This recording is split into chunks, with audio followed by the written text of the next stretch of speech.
Assalamualaikum warahmatullahi wabarakatuh. Selamat siang, Waalaikumsalam warahmatullahi wabarakatuh. selamat siang Mbak Siska. Selamat Mbak siang. Sukmawati ini adalah penyuluh hukum dari kantor wilayah Kementerian Hukum dan HAM Kepulauan Riau ya Mbak ya? Yap, Kepulauan Riau, Tanjung Pinang. Tanjung Pinang. Wah. Di masa pandemi ini kan banyak sekali apa namanya eh, akibat-akibat yang muncul setelah adanya COVID ini ya Mbak ya. Yap, Dari sosial, ekonomi terutama, ekonomi, kesehatan dulu, kesehatan, nggak usah ekonomi, ditanya kalau kesehatan ya. kesehatan, ekonomi, termasuk di sini tuh masalah Pendidikan. pendidikan, terutama pendidikan anak yang mana anak itu anak kecil belum tahu apa-apa Mbak. Gimana nih? Saya nggak sekolah lagi, ya ketemu anak lagi. Gimana saya pinter gitu kan? Uh, ini Mending kalau coba. anaknya nih orang tuanya juga nih. Orang tuanya juga Nah, ikut. Wah, orang tuanya juga ikut sibuk, ikut bingung juga, ya kan Mbak? termasuk saya Ikut juga. bingung. Nah, ini kalau dilihat dari kacamata penyuluh hukum itu bagaimana ini, Mbak? Yap. Terima kasih Mas Fata, terima kasih BPSDM dan BPHN yang hari ini memberikan kesempatan kepada kami, penyuluh hukum, termasuk saya di daerah Kepulauan Riau. Saya menyebut diri saya sebagai penyuluh kepulauan, penyuluh yang berlayar dari pulau ke pulau gitu ya. Jadi dalam menjalankan tugas kami penyuluh, kenapa tema ini saya ingin diskusikan, bicara dan share sama sahabat pembelajar semua hari ini, karena banyak sekali konsultasi yang masuk kepada penyuluh hukum terkait konflik antara guru dan wali kelas, wali murid, orang tua dan anak, bahkan orang tua dan orang tua. Maksudnya pasangan suami istri yang bingung bagaimana dengan anaknya, sementara pasangan bekerja, terus siapa yang nemenin anaknya WhatsApp grupan, begitu ya. Nah ini salah satu dampak yang sangat besar dan bahkan kemarin kita sempat lihat, saya tanggal 14 sampai 16 itu sempat melakukan penyuluhan pembinaan desa sadar hukum di Kabupaten Natuna. Nah, saya mengisi ya, nyebrang. Jadi dari Tanjung Pinang ke Natuna itu lebih besar biayanya timbang dari Tanjung Pinang ke Jakarta.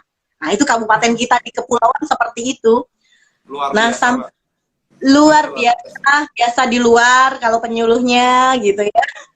Jadi ketika saya pagi dan siang itu memberikan dua materi di dua desa dalam pembinaan desa sadar hukum dengan tema mendidik anak di era pandemi, di masa pandemi sama dengan yang kita bahas hari ini. Malamnya saya menangis di kamar, tanggal 15 saya ingat persis, saya mendengar berita ada seorang anak yang meninggal, dikebumikan diam-diam dan akhirnya diketahui oleh masyarakat sekitarnya ternyata ibunya dan ayahnya melakukan sesuatu yang akhirnya membuat anaknya meninggal. Dan setelah dibaca, setelah dilihat, saya agak miris karena ibunya, anaknya nggak bisa, anaknya kelas 1 SD, baru kelas 1 SD loh, nggak ngerti, dikasih tahu nggak ngerti, akhirnya sampai mencabut nyawa anaknya sendiri. Mungkin tidak sengaja ya, tapi inilah yang harus kita siapkan, sama-sama orang tua harus siapkan. Kita punya undang-undang perlindungan anak. Sebenarnya undang-undang perlindungan anak ini tidak di masa pandemi sudah ada. Di masa pandemi ini harus kembali kita ingatkan apa sih yang diatur di dalam undang-undang perlindungan anak ini, terus bagaimana sih mendidik anak ini. Nah, Mbak Siska ini, coba jelaskan ini. ya, jadi kalau kita beranjak kepada undang-undang perlindungan anak, terakhir kita masih pakai undang-undang 35 2014, di pasal satunya itu menjelaskan bahwa anak itu siapa sih gitu ya. Anak itu adalah manusia yang berumur sampai dengan 18 tahun, bahkan sejak dia dalam rahim ibunya sudah dianggap anak. Nah, itu anak. Jadi 18 tahun. Nah, sekarang kalau kita kaitkan sedikit lah, tambah sedikit dengan undang-undang perkawinan, boleh menikah di umur 19 tahun. Karena di bawah 19 tahun masih anak. Jadi 18 tahun itu anak. Kemudian Jadi anak itu di bawah 18 tahun ya Mbak ya? ya, manusia yang berumur di bawah 18 tahun, itu disebut anak, bahkan masa dalam kandungan anak pun masih disebut anak, walaupun jabang bayi itu ya, dia harus mendapatkan perlindungan. Nah, bicara tentang perlindungan anak, mendidik anak juga di masa pandemi, kita beranjak dulu memahami apa sih perlindungan anak ya Mas Fata ya. Ini yang kita lakukan sekarang ini juga usaha melakukan perlindungan anak. Jadi kalau menurut undang-undang yang disebut dengan perlindungan anak itu adalah segala kegiatan untuk menjamin dan melindungi anak serta hak-haknya agar dapat tetap hidup, tumbuh, berkembang, berprestasi secara optimal sesuai dengan harkat dan martabatnya dan mendapatkan perlindungan dari diskriminasi, pelecehan, dan tindakan-tindakan salah lainnya. Jadi segala kegiatan termasuk kita hari ini nih merupakan usaha perlindungan anak. Kemudian kita beranjak sedikit, siapa sih sebenarnya yang bertanggung jawab terhadap perlindungan anak ini? Nah, kalau kita kan pada bilang, oh biarin aja, itu kan anak tetangga yang pakai narkoba. Anak saya enggak kok, enggak bisa begitu. Karena dalam Undang-Undang Perlindungan Anak 35 ini, tahun 2014, menyatakan bahwa tanggung jawab memberikan perlindungan anak ini berada pada negara. Nah, dalam hal ini, pemerintah pusat kita, Kementerian Hukum dan HAM, pemerintah daerah, dalam hal ini bisa kabupaten kota. Nah ini, dan dalamnya juga ada dinas pendidikan, kementerian pendidikan, semua lini negara. Kemudian yang bertanggung jawab lainnya itu adalah keluarga dan orang tua atau wali. Nah kalau kita bilang keluarga orang tua berarti di dalamnya masuklah orang tua di rumah dan orang tua di sekolah. Maka menjaga atau melindungi dan mendidik anak ini menjadi tugas kita bersama. Jadi kalau dulu nih cerita sedikit Mas Fata, zaman saya SD, nggak tahu nih Mas Fata tua dari saya atau lebih muda dari saya ya, nanti kita bahas umur deh ya.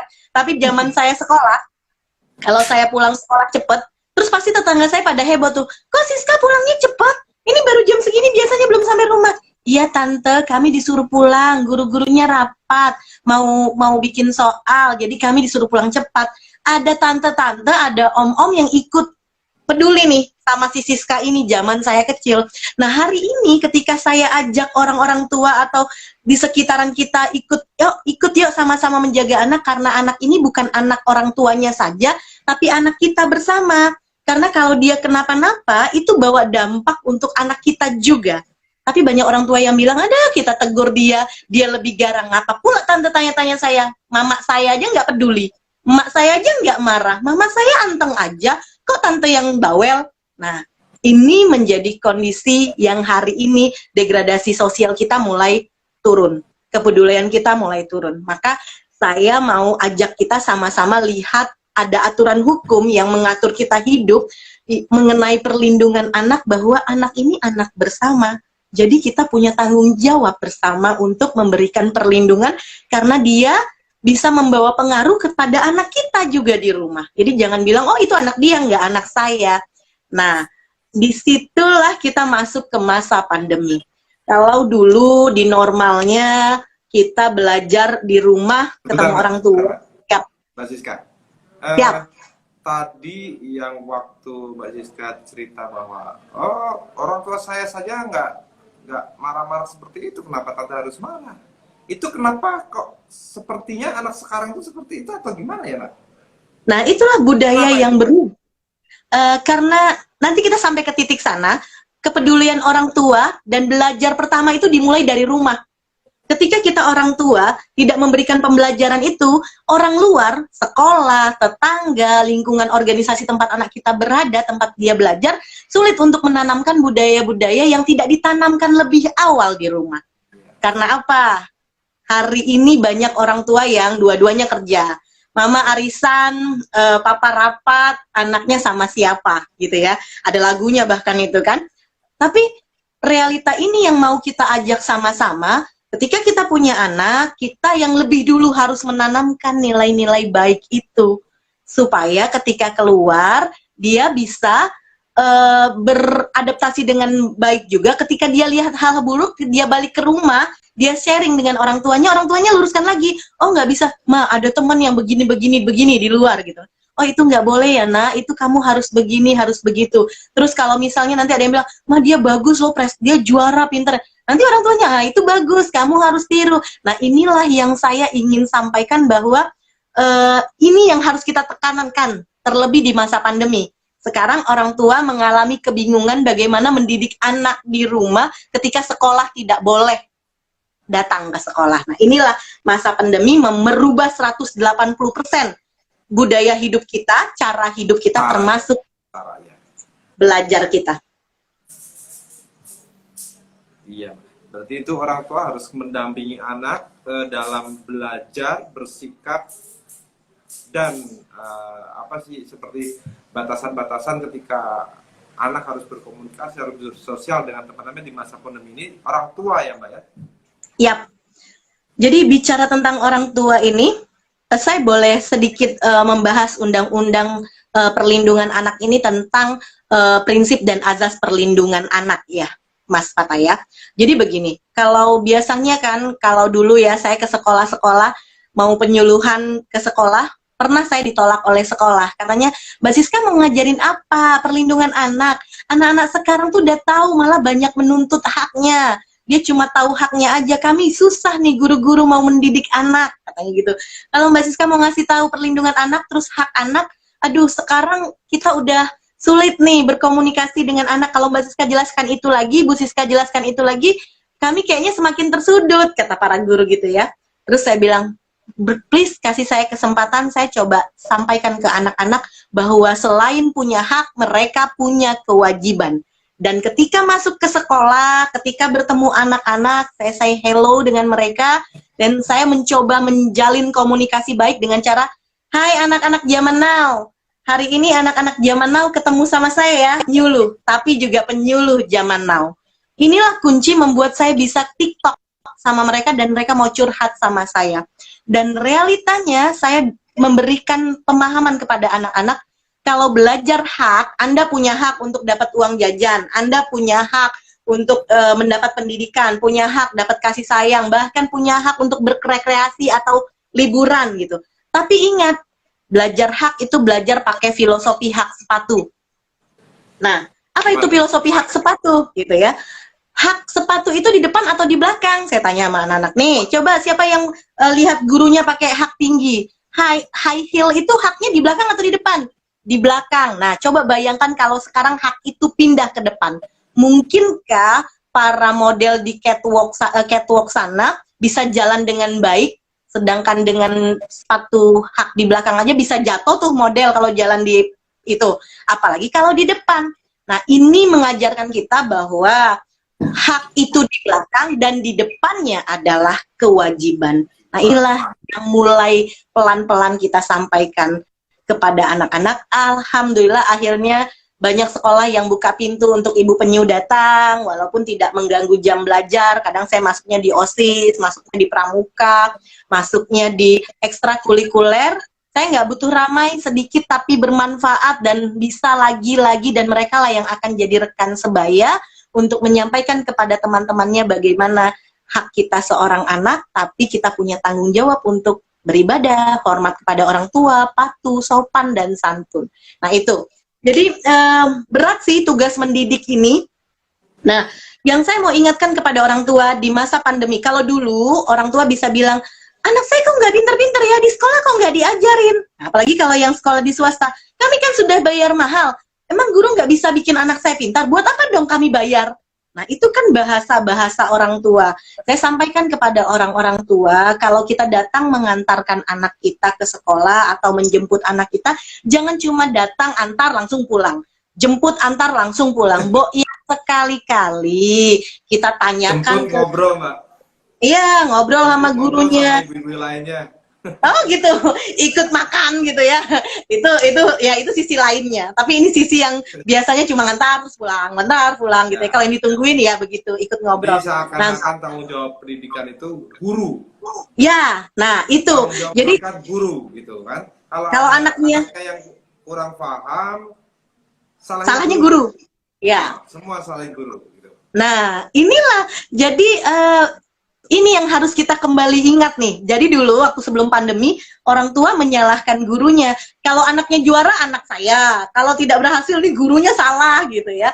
Nah ini nggak seluruhnya, tapi paradigmanya seperti itu kebanyakan karena saya menerima konsultasi dari para guru, dari para orang tua juga begitu. Nah di masa pandemi, apa kata gurunya?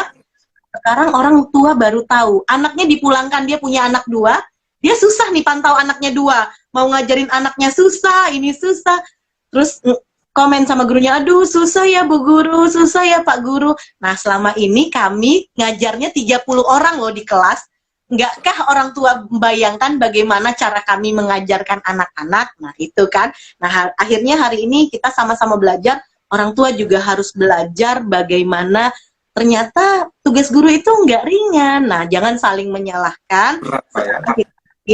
Sekarang kita sama-sama belajar di masa pandemi dan perhatikan 4 azas perlindungan anak yang diatur oleh Undang-Undang Perlindungan Anak. Yang pertama, kita mulai ya.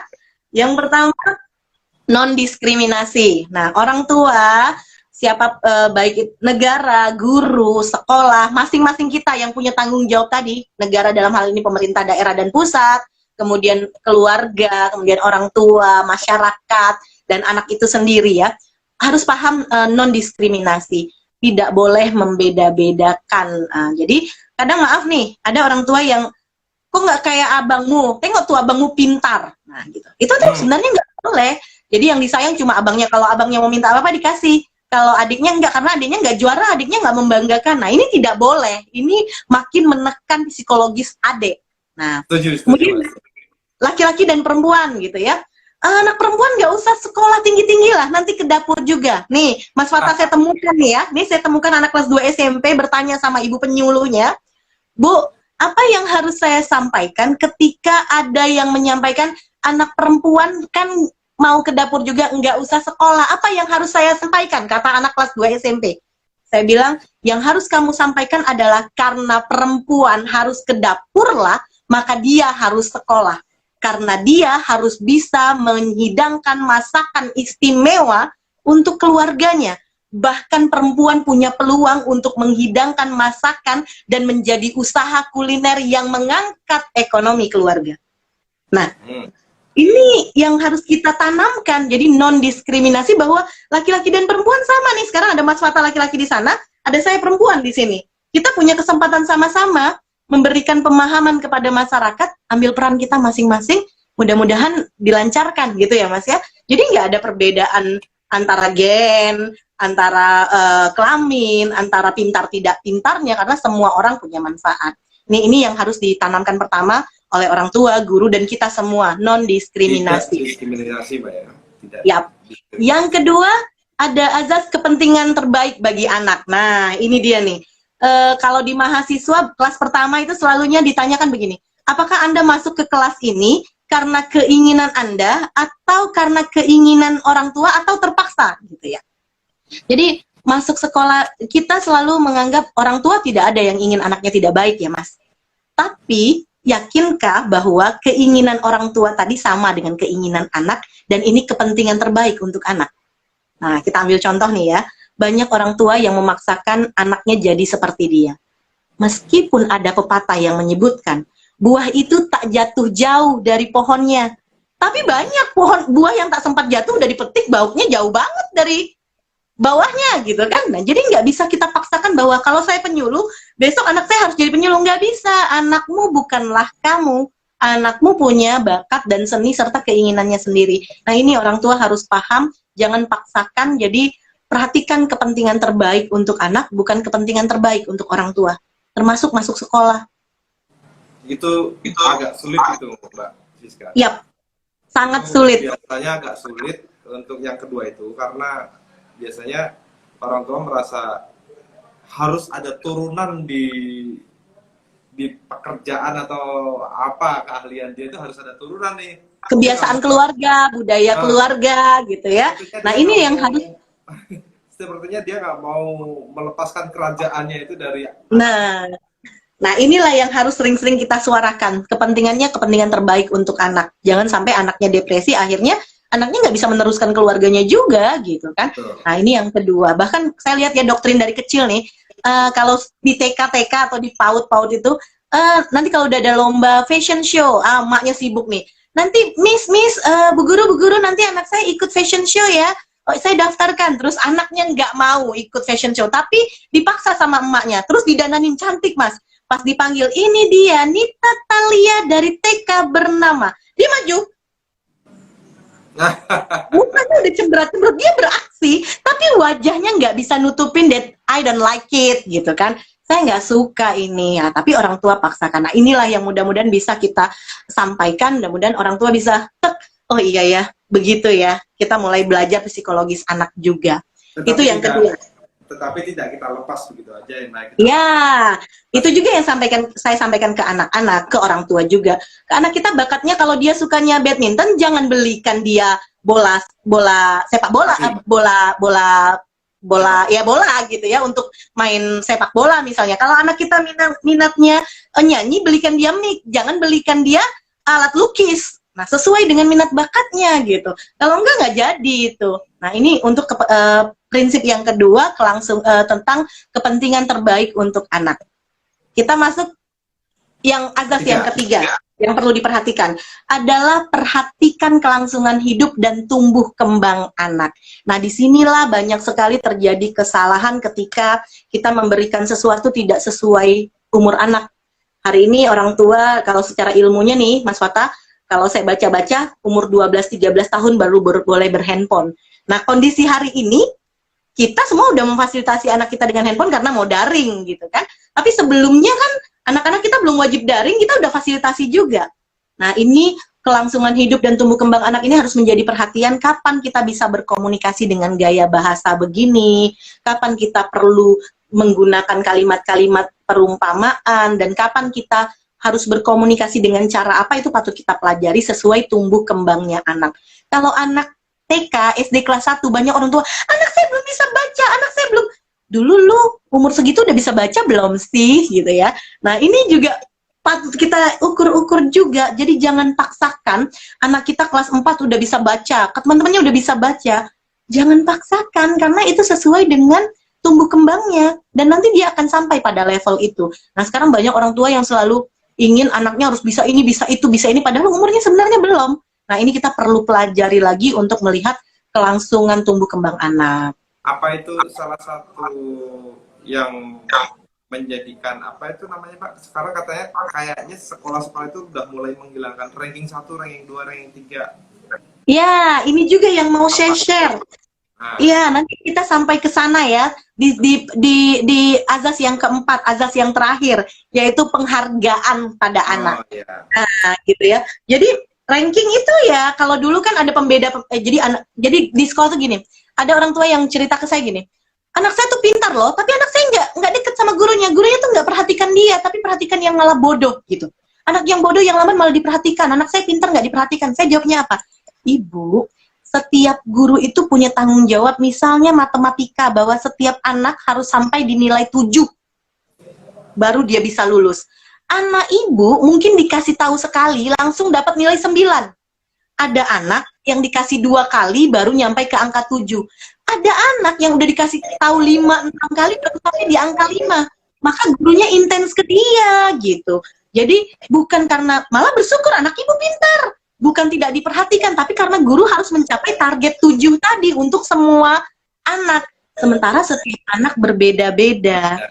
Nah, inilah azas yang keempat tentang memberikan penghargaan pada anak. Penghargaan bukan hanya juara kelas. Penghargaan bukan hanya sertifikat. Ini yang saya mau sampaikan. Bahkan penghargaan itu hal simpel, bagaimana anak mendapatkan ucapan selamat dari seorang ibu atau dari seorang ayah atau dari kakaknya atau dari gurunya. Nih saya aja nih Mas Fatah, mohon maaf nih. Saya umur 39 tahun hari ini, kalau suami saya bilang, ih bunda manis sekali pagi ini, rasanya saya mau terbang, nggak turun-turun dapat penghargaan dari suami gitu ya. Apatah lagi seorang anak yang memang sangat butuh penghargaan. Jadi orang tua selalu harus mengucapkan penghargaan, kata-kata yang menghargai dia. Ini contoh nih ya, kalau sekecil apapun. Jadi penghargaan itu bukan dikasih ketika dia juara kelas saja, tapi ketika dia berhasil mandi dengan bersih sendiri, ketika dia pakai bajunya rapi, itu penghargaan penghargaan yang ditunggu-tunggu anak-anak kita, dan ketika anak diberikan penghargaan yang banyak, dia akan menjadi manusia yang bisa memberikan penghargaan kepada orang-orang di sekitarnya. Nah, inilah yang sebenarnya prinsip penting. Jadi kalau gini, mohon maaf ya, saya contoh nih, kalau habis ujian terima nilai di minggu-minggu kelas meeting itu terima nilai gitu ya, mama tanya, dapat nilai berapa? 60.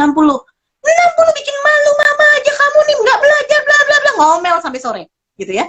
Terus pas semester berikutnya, berikutnya pulang lagi, dapat nilainya udah lebih baik nih. Pulang dapat nilai berapa? Dapat 85 mah, dari 60 loh dia naik ke 85.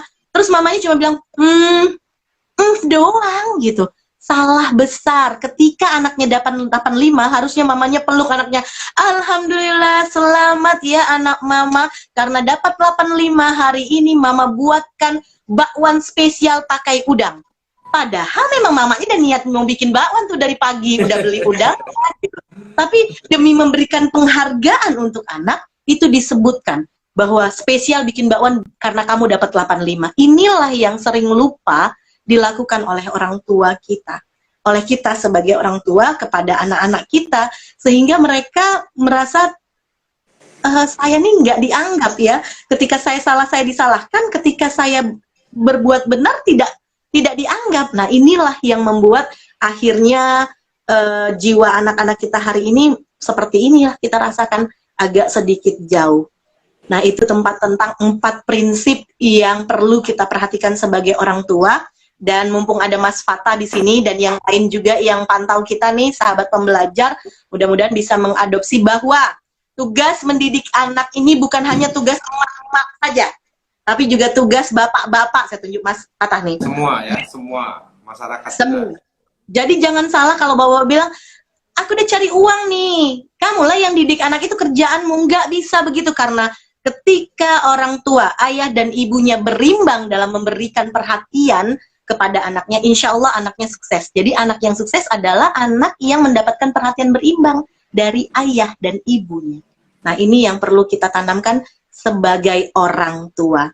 Jadi kewajiban dan tanggung jawab orang tua itu harus kita ingat, bahwa selain memperhatikan 4 hal tadi, ada azas tadi ya, non-diskriminasi, kemudian kepentingan terbaik untuk anak, bukan untuk orang tuanya, kemudian perhatikan tahap tumbuh kembang anak, dan yang terakhir berikan penghargaan untuk anak. Nah, kita juga menyelipkan itu dalam melaksanakan tugas dan tanggung jawab kita sebagai orang tua. Tanggung jawab kita sebagai orang tua mengasuh, memelihara, mendidik, melindungi anak, kemudian melakukan proses tumbuh kembang anak sesuai dengan kemampuan dan bakat serta minatnya, kemudian mencegah terjadinya perkawinan di usia anak. Nah, jadi ini hal yang mungkin berat ya. Saya nggak mau bicara tentang pidananya dulu deh, tapi kita buka kacamata bagaimana sebenarnya negara ini mengatur, mengajar kita, mengarahkan kita untuk mendidik anak-anak kita, terlebih di masa pandemi. Jadi anak itu, kita harus belajar lagi mengenal anak, bagaimana perilaku dan perbuatannya, kemudian dia pandainya di bidang apa, kemudian apa yang ada di hatinya, kemudian moralitasnya gimana, kemudian kesadaran moralnya gimana, kemudian bagaimana dia ke Tuhannya. Nah, itu yang kita mulai dari rumah kita. Sekarang, di masa pandemi. Sekarang, ya. Sebenarnya sebelum pandemi ini udah dilakukan, tapi di masa pandemi ini harus lebih ditingkatkan kembali.